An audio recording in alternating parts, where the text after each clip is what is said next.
में हम विद्येश्वर संहिता की कथा तो जैसे भगवान की कृपा भई वाचन और श्रवण हुआ। दूसरी संहिता आज प्रारंभ हो रही है जो भगवान शिव की संहिता है, रुद्र संहिता। शिव महापुराण के माध्यम से 7 संहिताओं का वर्णन सूत्र व्यास जी ने किया है। द्वितीय संहिता का शुभारंभ ऋषि बोलते हैं, अगुणो गुणतां याति कथम लोके महेश्वरः शिवतत्त्वं वयं सर्वे न जानीमो विचारतः। ऋषि कहने लगे कि हे सूत जी, निर्गुण महेश्वर अगुणो गुणताम याति, जो निर्गुण है वो सगुण कैसे हो सकता है? तो मेरे परमात्मा तो निर्गुण और सगुण दोनों हैं, निराकार आकार और साकार दोनों रूप में परमात्मा है। भगवान का कोई आकार नहीं है। इनको कार्य करने के लिए हाथ पैर की जरूरत नहीं है। बिनु पग चलई सुनई बिनु काना, कर बिनु करम करे विधिनाना। अगुण और सगुण दोनों हैं, साकार निराकार दोनों हैं। हम विचार कर भी शिव का तत्व नहीं जान पाते हैं, न जानी वो विचारतः।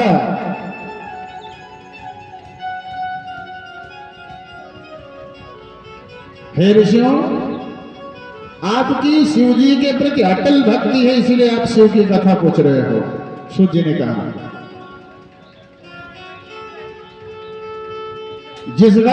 जिसमें प्रेम होता है उसकी चर्चा बार बार करता है वो।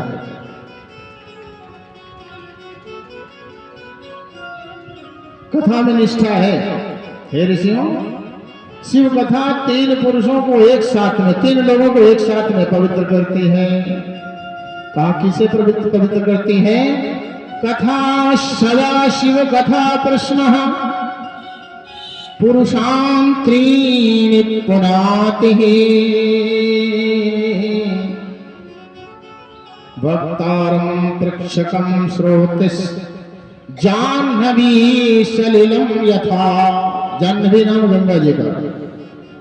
गंगा जी का जल जैसे सभी लोगों को एक साथ में पवित्र कर देता है, उसी प्रकार से भगवान की कथा, वो भी शिव कथा, शिव कल्याण की कथा, कल्याण के देवता की कथा 3 लोगों को एक साथ में पवित्र करती है। एक तो वक्तारम जो वाचन करता है, फिर प्रेक्षकम जिसके माध्यम से होती है, फिर श्रोतारम जितने लोग सुनते हैं। इतने को एक साथ में पवित्र करती है। कृष्णा रहित वक्ता द्वारा गाए गए शिव चरित्र संसार की रोग के लिए औषधि है। कृष्णा रहित, कामना रहित, इच्छा रहित, कोई अपेक्षा न हो। कथा के बाद क्या दक्षिणा मिलेगी, इसमें कोई तृष्णा न हो। मन और कानों को आनंद देने वाली कथा वही होती है जिसमें तृष्णा नहीं होती। नहीं तो पता लगा मुख्य श्रोता बैठे हैं, पंडित जी को अभी जाते समय 1 लाख देना है, मन तो उधर लगा रहेगा। इसलिए तृष्णा रहित जब कथा होवे तब भगवान की कृपा से कल्याण होता है। सूत जी कहने लगे कि हे ऋषियों सुनो, एक समय नारद जी तप करने की इच्छा से हिमालय पर गए। हिमालय कहाँ है? जहां भगवान शिव का, जहां पवित्र गंगा नदी उफान भरती हुई बह रही थी, वहां एक गुफा देखा, और गुफा देखते ही शांत जगह जब देखा तो नारद जी का मन भी शांत हो गया वहां पे। वैसे तो नारद को दक्ष प्रजापति का श्राप है, 1-2 गोदोहन से ज्यादा समय तक एक जगह टिक नहीं सकते, लेकिन आज गंगा जी उफान भर रही, सुंदर सी शांत गुफा में जैसे नारद जी पहुंचे, नारद जी ने प्राणायाम किया, भगवान का ध्यान करते ही समाधि लग गई। नारद जी की उन्होंने अखंड तपस्या किया, चिरकालीन अखंड तपस्या किया। देवराज इंद्र को भय होने लगा, इतनी कठोर तपस्या नारद जी ने किया कि देवराज इंद्र को भय होने लगा। और जब भी आज भी जितनी यज्ञ होते हैं सब में देवराज इंद्र घबराए रहते हैं। क्यों? क्योंकि देवराज इंद्र सोचते हैं कहीं ये तपस्या करके 108 महायज्ञ करके कहीं मेरा इंद्रासन तो नहीं छीनने वाला है। जिसके जो है उसी की चिंता तो लगेगी, हमारे पास जो है वो छीन न जाए, हमें चिंता उसी बात की है। देवराज ने सोचा कि कहीं नारद जी हमारे इंद्रासन की प्राप्ति के लिए तो तपस्या नहीं कर रहे हैं। उनको बड़ी ग्लानि हुई, दुख हुआ, सोचने लगे इंद्रासन लेना चाहता है। इंद्र ने नारद जी की तपस्या में विघ्न डालने के लिए कामदेव को बुलाया। कामदेव के सिवा और कोई समाधि से समाज में नहीं ला सकता किसी को। जो समाधि में चला गया समाज से तितिक्षा हो गई, बिलगार हो गया, समाधिष्ठ। मन को समाज में मन नहीं लगता। समाज से जब अलग होंगे तब समाधि लगेगी। घर परिवार, बेटा बेटी, साथी संगी, इनसे जब विलग होगा मन तब समाधि लगेगी। समाधि भगवान के प्रेम में होती है। अब भी डालने के लिए सांसारिक जो संसार में कामनाओं के जो देवता हैं, काम भाव उत्पन्न कर देने वाले, मनुष्य को तपस्या से संसार में डाल देने वाले जो देवता है उनका नाम है कामदेव। काम की इच्छा जागृत हो जाएगी तो समाधि भंग हो जाएगी। जाकर अपना प्रभाव दिखा करके तब को निष्प्रभावी कर दो। इंद्र का आदेश हो गया। कामदेव ने देवराज के आदेश से बसंत आदि के साथ में, बसंत आदि उनके सहचर थे, उनसे उनका साथ लिया और अनेक प्रकार का उपाय नारद जी के समाधि स्थली पर जाकर के करने लगे। लेकिन नारद जी तो एकदम से भगवान में दत्त चित्त हैं। सीन की चाटी सती को ताशो बड़ रखवार रमापति जा। जिस पर भगवान की कृपा हो गई उस पर कामदेव प्रभावी नहीं हो सकता। काम फिर कहां आएगी? काम कला कछु मुनि ही न व्यापी, निज भय डर मनोभव पापी। जब कामदेव का कोई प्रभाव नारद पर नहीं लगा तो कामदेव स्वयं भयभीत होने लगा, कहीं ऋषि हमको श्राप न दे दे। कामदेव भयभीत होने लगा। सूत जी कहने लगे, ऋषियों एक रहस्यमयी वार्ता को बता रहा हूं कि नारद जी जिस समय स्थान पर तपस्या कर रहे थे, तपस्या की थी जिस स्थान पर, वही उसी स्थान पर कामारी शिव जी ने समाधि लगा करके तप किया था। शिव जी का नाम कामारी है। जब से कामदेव भगवान के त्रिनेत्र से जल गए तो कामदेव के कामदेव के दुश्मन को कामारी कहा गया है। उसी स्थान पर भगवान शिव ने कामदेव को भस्म किया था एक बार। कामदेव के ने जब उसकी समाधि में विघ्न डालने का प्रयास किया नारद जी के, तभी शिव जी ने अपने तीसरे नेत्र खोल दिए थे। शिव जी की समाधि में जब कामदेव भस्म करने के लिए, समाधि हटाने के लिए प्रयास किया तो शिव जी का तीसरा नेत्र खुला था और रति ने स्तुति की, तब शिव जी ने रति को वरदान दिया था, हे देवी जब तक तुम्हारा पति संसार में नहीं आता तब से अनंग रूप से, अंग रहित रूप से सभी संसार वासियों पर व्याप्त रहेगा। जिसकी मन में काम भावना आ जाए उस पर कामदेव ही सवार रहेगा। अब ते रति तब नाथ करि होई नाम अनंग, बिनु बपु व्यापहि सबहि मुनि सुनि निज मिलन प्रसंग जबर दुवंश कृष्ण अवतारा।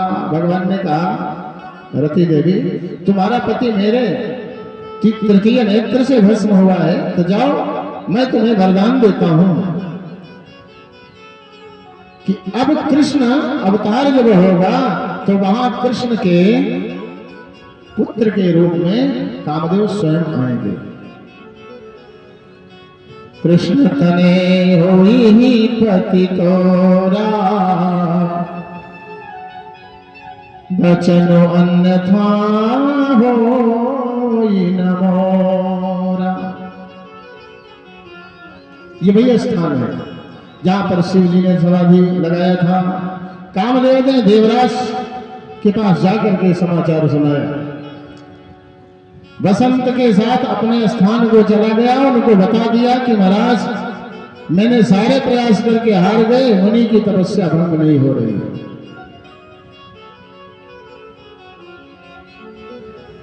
उधर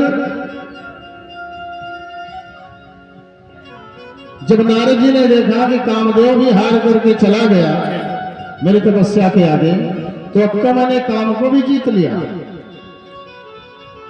जिता कामय हमित मन माही। नारद जी ने सोचा कि अब तो मैंने काम को जीत लिया, मन में अहम आ गया, घमंड आ गया। काम को जीतने वाले एक देवता थे केवल शिव। अब तो आज नारद जी ने भी काम के सारे प्रयास को विफल कर दिया, तो अपनी इस बड़ाई को बताने के लिए कि संसार में कोई जाने तो कि मैंने क्या इतना प्रभावशाली काम किया है, नहीं तो हमारे इस काम का क्या मतलब होगा। जंगल में नाचा मोर किसने देखा, यहां तो कोई देख नहीं रहा। हम सबको बताएंगे कि हमने कितना कितनी बड़ी तपस्या किया है। तुरंत चले गए।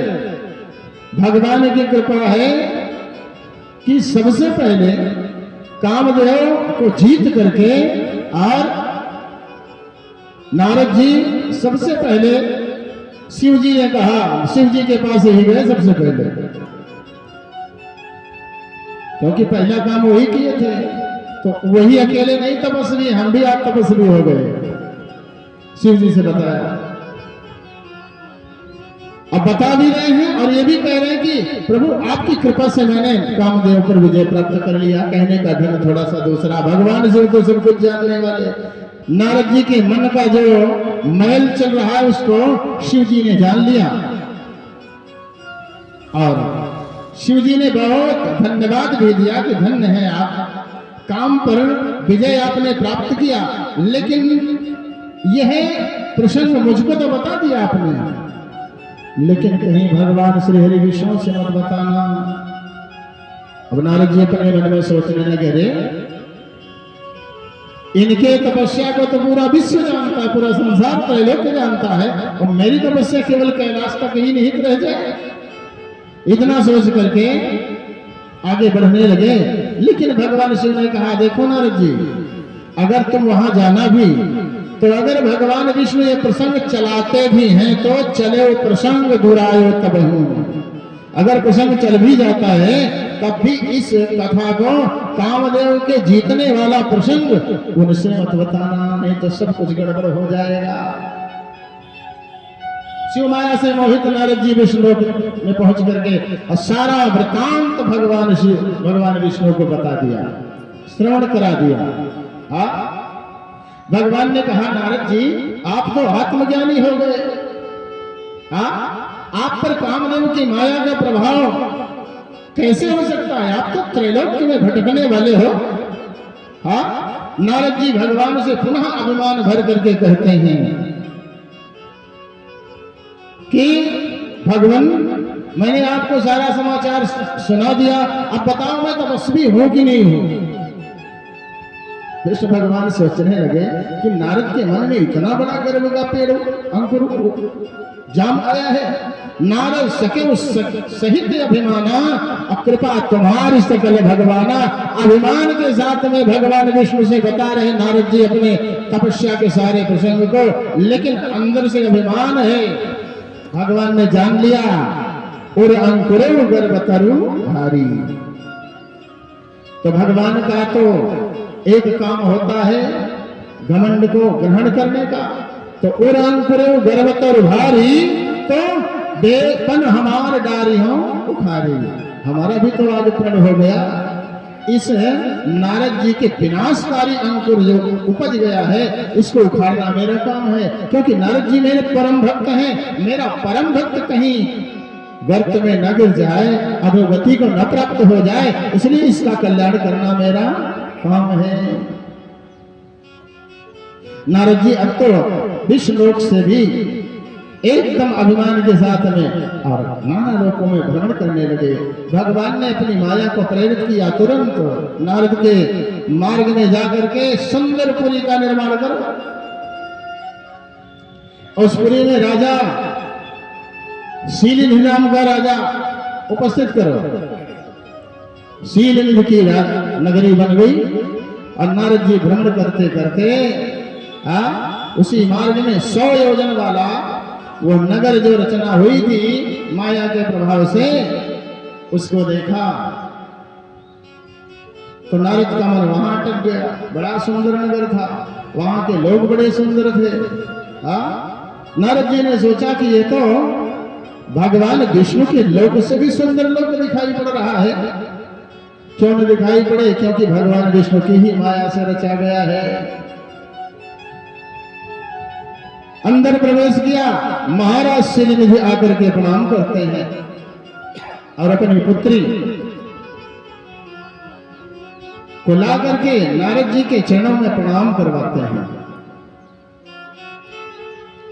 आन दिखाई नारद भूपति राजकुमारी, कहु नाथ गुण दोष सब के हृदय विचारी। हे ऋषिवर, मेरी पुत्री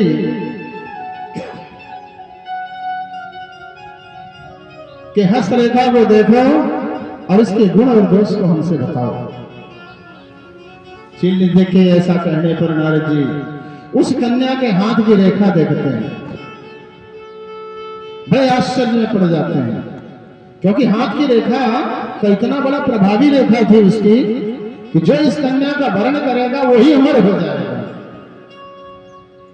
जो इसके साथ में विवाह करेगा इसका वर जो है वो अमर हो जाएगा, उसकी मृत्यु नहीं होगी। जो यही बरई अमर सोई हो,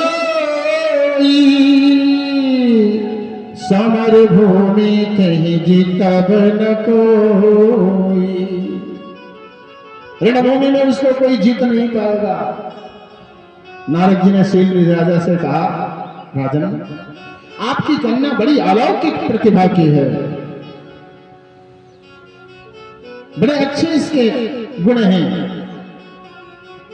जो इसे भरेगा वो अमर हो जाएगा। इनको देवताओं से भी श्रेष्ठ पति प्राप्त होगा। लेकिन नारद जी शिव माया से मोहित हैं। सब कुछ बताने के बाद काम में बसीभूत हो गए। जिस काम को जीते थे उसी काम में बसीभूत हो गए, उसी काम के वशीभूत है। नारद का मन उस कन्या पर लग गया। एक प्रकार कन्या मेरा ही वर्ण करे, इतना सोचने लगे। और सोचते हुए आगे चले, क्या करूं, कहां जाऊं, किससे कहूं, कौन मेरे दुख को दूर करेगा। जप तप कछ न हो यही काला, हे विधि मिले कौन विधि बाला। कौन सा उपाय करूं कि ये है जो विश्वमोहिनी है ये मुझे ही प्राप्त हो जाए।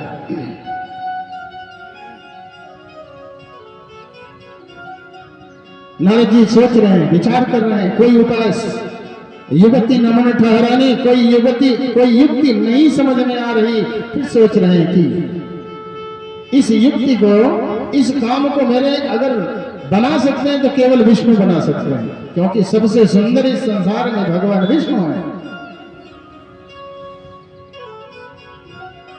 और उस रूप को देख करके कौन मोहित नहीं हो सकता। अगर वैसा रूप हो जाए तो निश्चित रूप से ही है विश्व मोहिनी मोहित हो जाएगी मेरे ऊपर। लेकिन समय बड़ा कम है। हो ही जात गहरुवती भाई, बहुत देर हो जाएगी विष्णु लोग पहुंचते पहुंचते। इसलिए विष्णु भगवान का वर्णन किया और जैसे ही स्मरण किया वैसे भगवान विष्णु उपस्थित हो गए।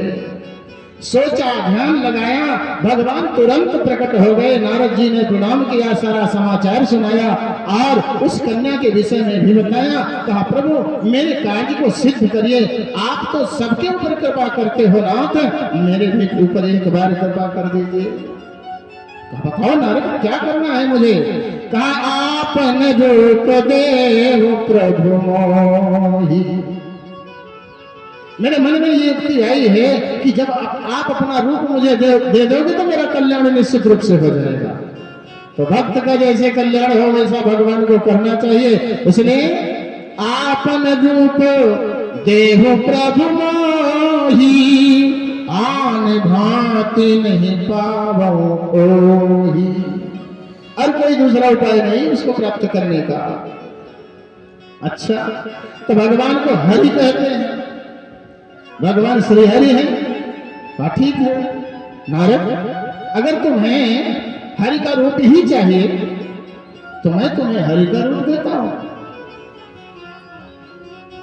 भगवान ने क्या किया, अपना सुंदर रूप दे दीजिए, ऐसा नारद की याचना थी। भगवान विष्णु कहने लगे, जैसे वैद्य अपने रोगी को रोग ठीक करने के लिए कोई मीठी दवा नहीं देता, कोई भी वैद्य हो अपने रोगी को के रोग को ठीक करने के लिए वैद्य अगर उसके पसंद की दवाई दे देगा कि हे महाराज, हे वैद्य जी, मुझे तो मीठी वाली गोली दे दो जो खाने में थोड़ा भी दिक्कत न हो, तो अगर वैद्य ऐसा दे देगा तो शुगर और प्रभावी हो जाएगा।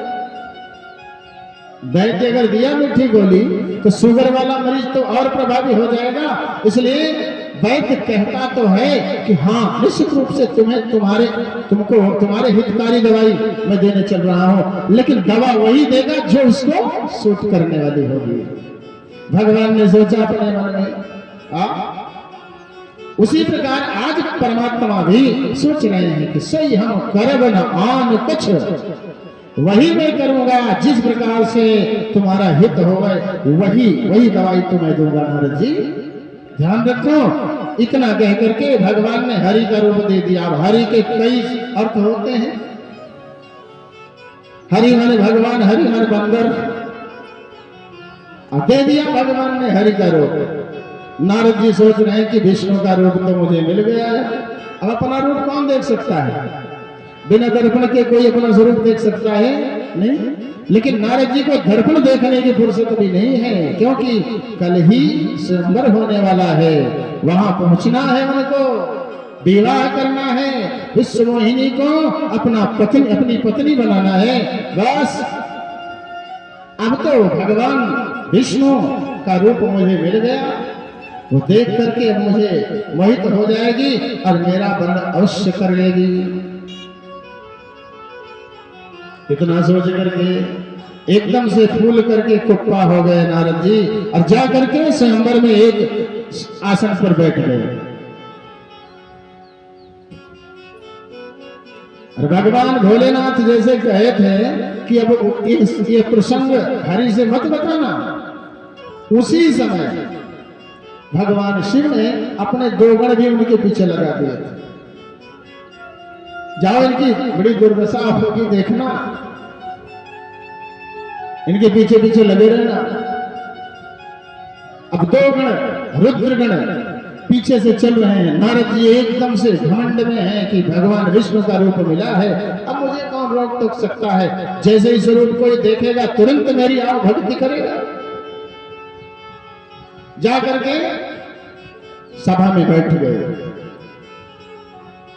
और सभा में बैठे तो बार बार शैलेंद्र महाराज की कन्या वरमाला लेकर के और पूरे सभा के सभी राजाओं के पास जाती है, लेकिन जिस तरफ नारद जी बैठे हैं उधर वो कन्या मुंह करके लगती भी नहीं है, देखती भी नहीं एक बार।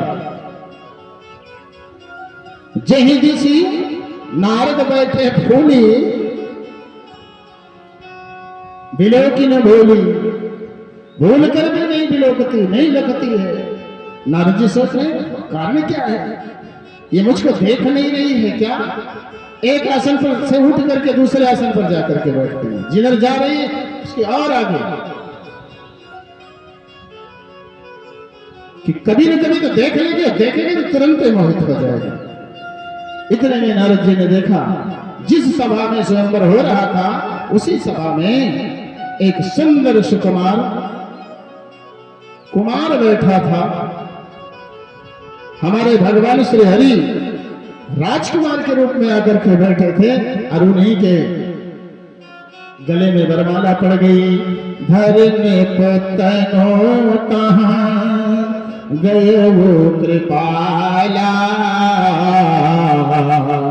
कुंवरी हरसी में ले वो जय माला, कुंवरी हरसी में ले वो जय माला। जैसे भगवान राजकुमार के रूप में जैसे भगवान को देखा, वो विश्व मोहिनी लक्ष्मी की दशमी का दूसरा स्वरूप था और तुरंत भगवान विष्णु को वर्ण कर लिया। राजकुमारी ने उनके गले में माला जब डाल दिया, विष्णु राजकुमारी को लेकर के तुरंत अंतर्धान हो गए, अलक्ष्य हो गए। अंतर्धान माने अलक्ष्य, गायब हो जाना, तुरंत अलक्ष्य हो गए। तदनंतर ब्राह्मण रूप वेशधारी रुद्रगण मुनिवर नारद को देख करके और ठहाका लगा करके हंसने लगे। धन्य हो नारद जी, बहुत बढ़िया सुंदर स्वरूप आपका। इतने सुंदर स्वरूप को भी देख करके वो मोहित न हुई। मुझे तो बहुत इसलिए विचार विमर्श में मैं पड़ गया हूँ, ऐसे सुंदर स्वरूप को भी देख करके तुम्हारी तरफ बिलोकती भी नहीं। हाँ, निज मुख मुकुर बिलोक हो जाए। अरे जा करके अपना मुख तो देखो, तुम्हारा मुख बंदर से भी दुर्दशापूर्ण है। इसलिए जाकर के मुख देखो। जैसे जाकर के जल में मुख देखा, वैसे नारद जी को मानो ज्वाला भभक उठी। तुरंत नारद जी क्रोधित हो गए, भगवान विष्णु को बुरा भला कहने लगे और तुरंत उन दोनों गणों को श्राप दे दिया। अरे तू अगर ऐसा पहले ही बता दिया होता तो ये मेरी दुर्दशा न होती। जाओ निशाचर हो तुम कपटी पापी, दो हम ही हंसो सो ले फल, अब जन हंसो फिर को। कहा कि जा तुम कपट राक्षस हो जाएगा, तो दोनों जाकर के राक्षस हो जाओ। और उस हरि को, उस परमात्मा को, उस विष्णु को तो मैं अब चल करके बताता हूँ। उपजे जगति कुलस्तकुनि पावन अमल अनूप, तदपि महीसुर श्राप बस सकल भय अभरूप। तुरंत वो जाकर के राक्षस हो जाते हैं। इधर नारद जी अपने मन में सोचते हुए विष्णु को खोजते हुए चल रहे हैं। अरे वो विष्णु इतना स्वतंत्र हो गया है, मैं जानता हूँ उनके ऊपर और कोई अधिकारी नहीं है ना, इसलिए ही तो स्वतंत्र हुआ है। परम स्वतंत्र न सिर पर कोई, भावई मन करे जैसोई, जो उसके मन में आया सो कर दिया। भगवान इतने में ही तो अब धीरे धीरे देख रहे नारद जी की दशा। भगवान स्वयं अपने विश्व मोहिनी विश्व सुंदरी को लेकर के और नारद के बीच मार्ग में मिलने का प्रयास कर रहे हैं। नारद जी और अपने मन में उल्टा सीधा बकते हुए चले जा रहे हैं। मथुत सिंधु रुद्र ही बायुरायो, मैं जानता हूं तुम्हारी करनी। अरे सागर मथते समय तुम भगवान शिव को विस्मान करा दिए थे ना। आप रमामणि चार, आपने तो रमा लक्ष्मी स्त्री को लेकर के वहां से चले गए और जितना भी अमृत निकला सब में देवासुर संग्राम करवा दिया। मैं जानता हूं तुम्हारा कपट, वही कपट भले भरे अब वायन दीना। अब तो तुम बहुत अच्छी जगह पर तुम हाथ मार दिए हो, तुम्हारे कर्म का फल निश्चित रूप से मैं तुम्हें दूंगा। पंचो मोहि चमन धर देहा। और नारद जी भगवान के सामने पहुंच गए। भगवान ने देखा नारद जी बड़े विकल हैं, बड़े खिन्न हैं। जिस प्रकार से सर्प के सिर से मणि गायब हो जाए तो सर्प अपना सिर पटक पटक करके रोता चिल्लाता बिलखता है, उसी प्रकार से आज नारद जी की दशा हुई है। नारद जी की दशा को देख करके भगवान श्री हरि अपने विश्व सुंदरी के साथ में, लक्ष्मी के साथ में प्रकट हो गए। जैसे ही देखा और क्रोधित हो गए। तुमने मेरे साथ कपट किया, मैंने स्वरूप तुम्हारा मांगा, तुमने बंदर का स्वरूप दे दिया। जाओ पंचो मोहि चमन धर देहा। जिस शरीर को दे करके मेरा वंचन तुमने किया है, मेरे साथ कपट किया है, सोई तन धरऊं साप मम एहा। अरे ये ब्राह्मण जो रुद्रगण थे, ब्राह्मण के वेश में आए थे, मुझ पर हंस रहे थे, अब वही जाकर के निश्चित रूप से उसी रूप में तुम जाओगे। अब तुम्हें मनुष्य का शरीर धारण करना पड़ेगा। मम अपकार कीन तुम भारी और नारी विरह तुम हो दुखारी। मेरा अपकार तुमने किया है, मुझे तुमने एकदम से हाथाहाथ किया है। एक विवाह करने के लिए तुमने रोक दिया मुझे। जाओ, जैसे स्त्री के विरह में तुम आज मुझे तड़पा रहे हो, उसी प्रकार से अगले अवतार में स्त्री के विरह में तुम जंगल जंगल में रोगे। तद रूपेण मनुष्यस्तम भव तद दुख भुक्तरे यद मुक्तम कृतवान में तुम ते भवन्तु सहायिनः। जिस वानर का रूप तुमने मुझे दिया है ना, वही वानर तुम्हारे सहायक होंगे। उन्हीं का सहारा मिल करके तुम्हारा कष्ट दूर होगा। चिंता मत करो। कति आकृत तुम कीन हमारी, करही कीस सहाय तुम्हारी। आपने मेरा बंदर का मुख बनाया, ये बंदर ही आपकी सहायता करेंगे। ऐसा कहकर के नारद जी शांत हो गए। शिव माया की ऐसी रचना थी, इसलिए भगवान विष्णु ने साफ स्वीकार भी कर दिया। भगवान ने साफ अंगीकार किया। तंत्र शिव जी अपनी माया का प्रभाव खींच लिए और भगवान ने कहा, नारद जी तुम्हें शांत मिलेगी, लेकिन जाहूं जपहूं शंकर शत नामा। जाकर के भगवान शिव का नाम जपो। भगवान शिव के नाम को जपने से तुम्हारा मन शांत हो जाएगा। नारद जी भगवान के चरणों में गिर करके क्षमा मांगते हैं और कहते हैं कि हे प्रभु, मैंने जो कुछ भी चित्त भ्रमित होने के कारण जो कुछ भी मैंने आपको श्राप दे दिया, मैं तो परमात्मा से विनती करता हूं कि हे प्रभु, मेरा जो श्राप है वो झूठा हो जाए। भगवान ने कहा, ना खेदम कुरु मे भक्त, तुम परेशान मत हो, तुम कोई चिंता मत करो। वरस्तम नात्र संशय, जो तुम्हारा वरदान मुझे मिला है ना, वो स्वयं सिद्ध है, वो होगा, तुम चिंता मत करो। शिव माया से तुमने ये सब किया है और मेरी माया से किया है। उसी ने तुम्हारी बुद्धि हर लिया और मुझे भी स्थापित करवा दिया।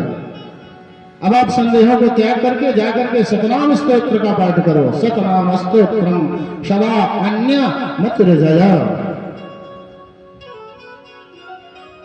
भगवान ने कहा कि जप हो जाए शंकर सतनामा, होई हृदय तुरत विश्राम। जाकर के शिव जी का नाम जपो। सूर्य जी कहते हैं कि हे ऋषियों, नारद जी ने काम पर विजय तो प्राप्त कर लिया, लेकिन मन में अभिमान छा गया था, उसका परिणाम उन्हें भोगना पड़ा। नारद ने काम विजय तो कर लिया, मन में अहम हो गया भारी। इसी कारण से सारा संसार हंस रहा नारद के ऊपर। इधर शिवगण को नारद जी ने श्राप दे दिया। शिवगण बेचारे इधर उधर भटक रहे। जब शिवगणों ने देखा कि अब नारद जी कुछ शांति में हैं, तब शिवगणों ने नारद जी के चरणों में जाकर के गिर करके और शापोद्धार करने की प्रार्थना किया। इस शाप से मेरा उद्धार कैसे होगा? रुद्र कहने लगे कि हे नारद जी, हम ब्राह्मण नहीं हैं, हम तो भगवान शिव के गण हैं, छद्म वेश धारण करके आपके साथ घूमे। राजकुमारी ने स्वयंवर में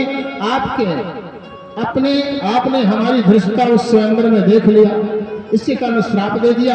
ये श्राप मुझे बड़ा कठिन लग रहा है।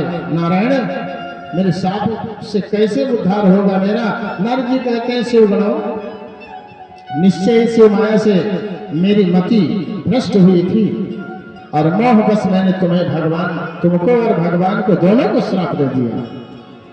अब मैं जो कह दिया हूं उसमें तो कोई कमी नहीं हो सकती, लेकिन हाँ, तुम मुनिराज के वीर से उत्पन्न होकर के बड़े प्रतापी ऐश्वर्यवान हो गए, राक्षस हो गए, लेकिन मुनिराज कश्यप के वीर से उत्पन्न होकर के बड़े प्रतापी हो गए। सर्व ब्रह्मांड राजानो शिव भक्तो जितेंद्रिय शिवा परम तनयोर मृत्युम प्राप्तम स्वयं पद्मास्थतः। कहा कि समस्त ब्रह्मांड में राजा गणों से राजा होकर के समस्त ब्रह्मांड में शिव भक्त एवं जितेंद्रिय हो गए और तुम्हारा उद्धार करने के लिए भगवान नारायण को अवतार लेना पड़ेगा। इस प्रकार नारद जी ने शिवगणों को के शापोद्धार का उपाय बताया।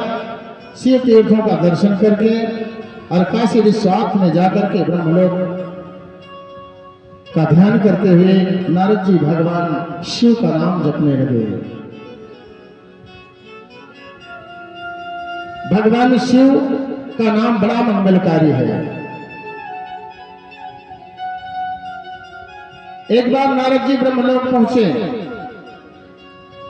और ब्रह्मलोक में जाकर के ब्रह्मा जी का अभिवादन किया, प्रणाम करके प्रश्न पूछने लगे, हे ब्रह्मा जी, हे ब्रह्मा बाबा, आप मुझे शिव तत्व और उनके अनेक प्रकार के चरित्र बताने की कृपा करिए।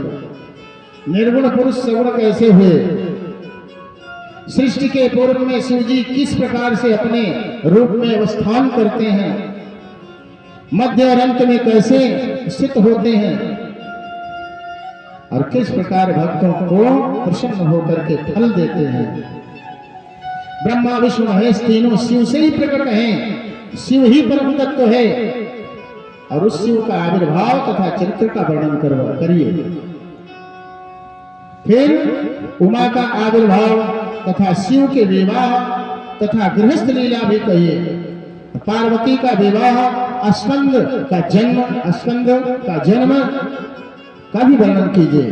नारद जी के इन प्रश्नों को सुन करके ब्रह्मा जी कहने लगे कि हे नारद, तुमने लोकोपकार के लिए यह प्रश्न पूछा है, अतः तुम उनके उत्तर सावधान होकर के सुनो। सबसे पहली बात तो यह है कि भगवान शिव एको हम बहुत श्याम। भगवान शिव एक है, समस्त जगत के सृष्टा है वो, और वो परा ब्रह्म है। ब्रह्म और ब्रह्म में अंतर है, ब्रह्म और ब्रह्मा में अंतर है। ब्रह्मा सृष्टि कारक है, ब्रह्मा सृष्टि के रचयिता है, लेकिन ब्रह्म जो है वह ब्रह्मा को भी आदेश देने वाला है। ब्रह्म और ब्रह्मा में अंतर है। ब्रह्मा विष्णु महेश शिव पुराण अंतर्गत भगवान शिव के अंग से ही 3 स्वरूप प्रकट भये। दुर्गा सप्तशती का रहस्य जब पढ़ने आप जाएंगे, उसमें भी दुर्गा जी से 3 स्वरूप निकला है, जिसमें दुर्गा जी से जब स्वरूप निकला तो एक का पति शिव हुआ, दूसरे के विष्णु हुए और तीसरे के पति ब्रह्मा हुए ना। दुर्गा सप्तशती या किसी भी पुराण को आप उठा करके देखेंगे तो जो ब्रह्मा विष्णु महेश हैं, ये कर्ता नहीं है, ये कारक है। किसी कर्ता के आदेशानुसार ये कर्म किया करते हैं। इनके ऊपर भी कोई देवता है, शक्ति व शक्तिमान। और ये प्रश्न बड़ा संशयात्मक है। कौतूहलवश लोग पूछते हैं ब्रह्मा के पिता का नाम बताओ महाराज। पुराणों में जो हम सुन रहे हैं उस पर भी विश्वास अगर नहीं है, पुराण सुनने का मतलब क्या है? जब सुने उसको तो अपने दिमाग में रखे ना विवेक, इसलिए सत्संग में विवेक भी हो जाता है। तो विवेक में रखे उस बात को। सीधा पुराण कह रहा है शिव पुराण उठाओगे तो शिव जी मुख्य हैं, उन्हीं से 3 देवताओं की उत्पत्ति। श्रीमद् भागवत अगर उठाओगे तो कृष्ण से ही पूरी सृष्टि का वर्णन है। गीता में श्री कृष्ण हैं, शिव पुराण में शिव जी हैं, दुर्गा सप्तमी में या दुर्गा देवी के जो देवी जी का पुराण है श्रीमद् देवी भागवत, उसमें भी देवी मुख्य हैं। इसलिए हमें संशय में नहीं होना चाहिए। ब्रह्म एक है और एक से ही अनेक हुए, एको हम बहुश्यामः। इसीलिए वो परमात्मा स्वयं प्रकाशित है। उसको कोई चीज बनाने के लिए कुछ भी वस्तु खोजने की जरूरत नहीं है, वो स्वयं वस्तु है, स्वयं बनने वाला है।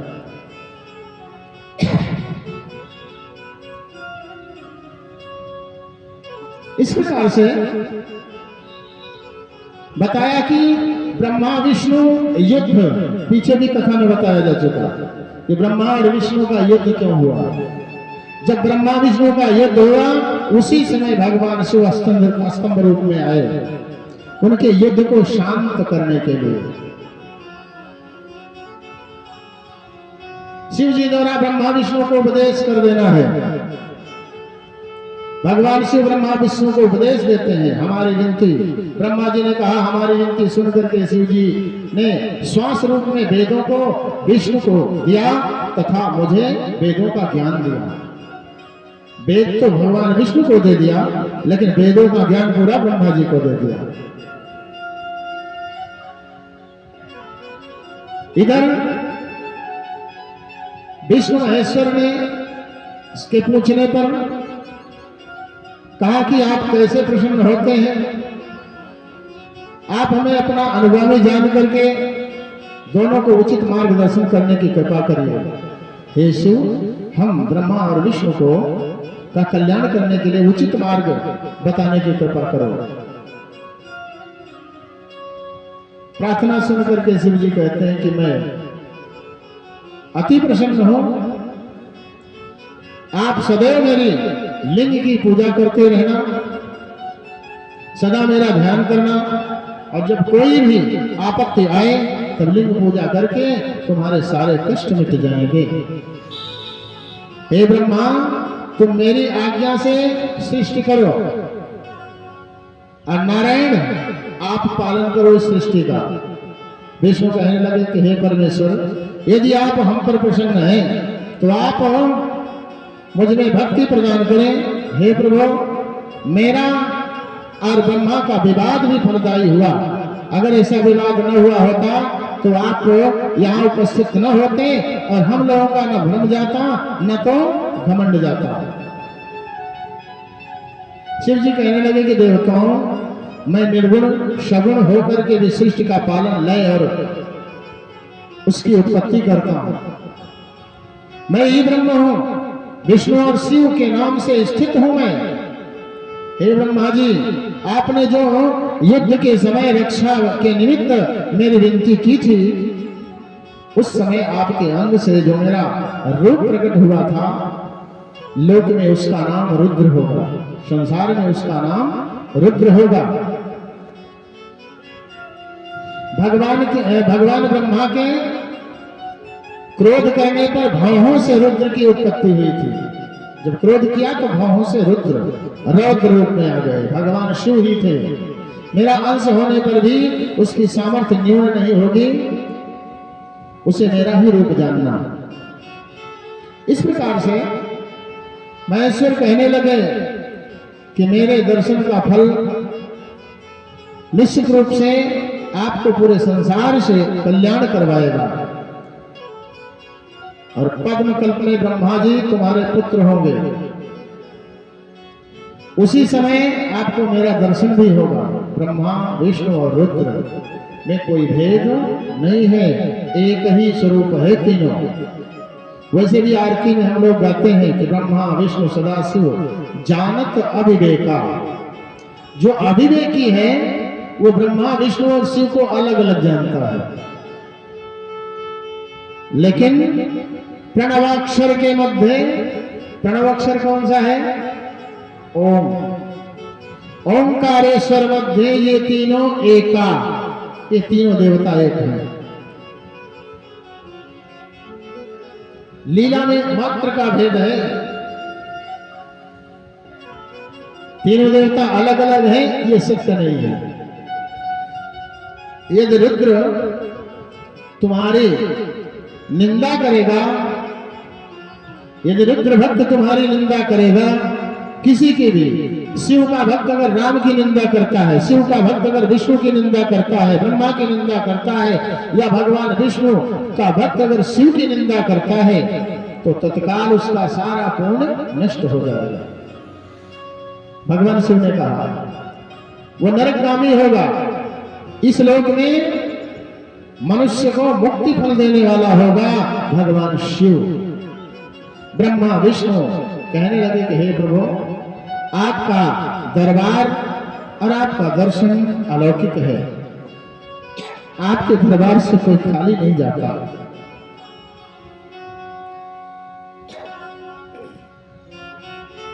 दरबार अनेकों देखे हैं, पर ऐसा तो कोई दरबार नहीं। दरबार अनेकों देखे हैं, ऐसा तो कोई दरबार नहीं।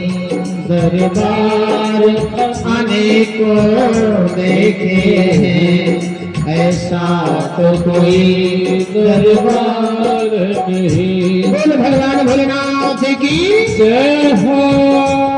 जिस गुलशन में तेरा नूर नहीं, जिस गुलशन में तेरा नूर नहीं, ऐसा गुलजार नहीं देखा, ऐसा कोई गुलजार नहीं। दरबार अनेकों देखे हैं, ऐसा तो कोई दरबार नहीं। नमः शिवाय नमः शिवाय, हर हर भोले नमः शिवाय। बोलो नमः शिवाय नमः शिवाय, हर हर भोले नमः शिवाय। आशों के फिरस्ते रहते हैं, दिन रात तुम्हारे कदमों में, दिन रात तुम्हारे कदमों में। है कौन बशर इस दुनिया में, है कौन बशर इस दुनिया में। तेरे दर का खिदमतगार नहीं, तेरे दर का खिदमतगार नहीं। दरबार को देखे हैं, ऐसा तो कोई दरबार नहीं। दरबार को देखे हैं, ऐसा तो कोई दरबार नहीं। ओह नेत्र नहीं मोर पंख है बस, वह नेत्र नहीं मोर पंख है बस, जिसमें प्रभु का दीदार न हो, जिसमें प्रभु का दीदार न हो। संत कहते हैं वो नेत्र नेत्र जैसे नहीं है, जो मोर पंख के जैसे सुंदर तो बहुत हैं, लेकिन मोर पंख में नेत्र तो बना रहता है, लेकिन उससे कुछ दिखाई नहीं पड़ता। वो नेत्र नहीं मोर पंखे बस, जिसमें प्रभु का दीदार न हो, जिसमें प्रभु का दीदार न हो। वो दिल नहीं पत्थर होता है, वो दिल नहीं पत्थर होता है, जिसमें है प्रभु का प्यार नहीं। दरबार अनेक देखे हैं, ऐसा तो कोई दरबार नहीं। दरबार अनेक देखे हैं, ऐसा तो कोई दरबार नहीं। हर हर महादेव शंभो काशी विश्वनाथ गंगे, हर हर महादेव शंभो काशी विश्वनाथ गंगे, हर हर महादेव शंभो काशी विश्वनाथ गंगे, हर हर महादेव शंभो काशी विश्वनाथ गंगे। हर हर नाम भगवान शिव का है। किसी संत ने कहा है कि हर हर करे तो हारे क्यों? हर हर करने से हार नहीं मिलती, जहां ही हर हर कर लो वही विजय प्राप्त हो जाती है। हर हर करे तो हारे क्यों? इसलिए हरि का नाम विस्तारे क्यों? प्रश्न है, फिर हरि का नाम काहे बोलते हो, काहे भगवान शिव का नाम बोलते हो? सब कोई गाइए। हर हर महादेव शंभो काशी विश्वनाथ गंगे, हर हर महादेव शंभो काशी विश्वनाथ गंगे। ये हसरती है तुमको मनमोहन, जिस वक्त मेरा ये दम निकले। हर हर है तुमको मनमोहन, हसरती है तुमसे मनमोहन। हसरत माने इच्छा है, यही इच्छा है प्रभु कि जिस वक्त मेरा ये दम निकले। दम नाम किसका? जो बोल रहा है, जो बोल रहा है, जो शरीर से जीव जब निकलेगा इसी को दम कहते हैं। जब जीव है तभी शरीर में दम है, नहीं तो हम क्या कहते हैं? अरे हमारे तो खाने का दम ही नहीं है, चलने का दम नहीं है। तो दम वाला जब होगा तब दम होगा। ये हसरत है तुमसे मनमोहन, जिस वक्त मेरा ये दम निकले। तेरा एक नजारा काफी है, तेरा एक नजारा काफी है। बस यार कोई दरबार नहीं, दरबार अनेको देखे हैं, ऐसा तो कोई दरबार नहीं, ऐसा तो कोई दरबार नहीं, ऐसा तो कोई दरबार नहीं। बोल हर हर महादेव शंकर भगवान की जय हो। समस्त ब्रह्मा विष्णु महेश तीनों देवता भगवान शिव के चरणों में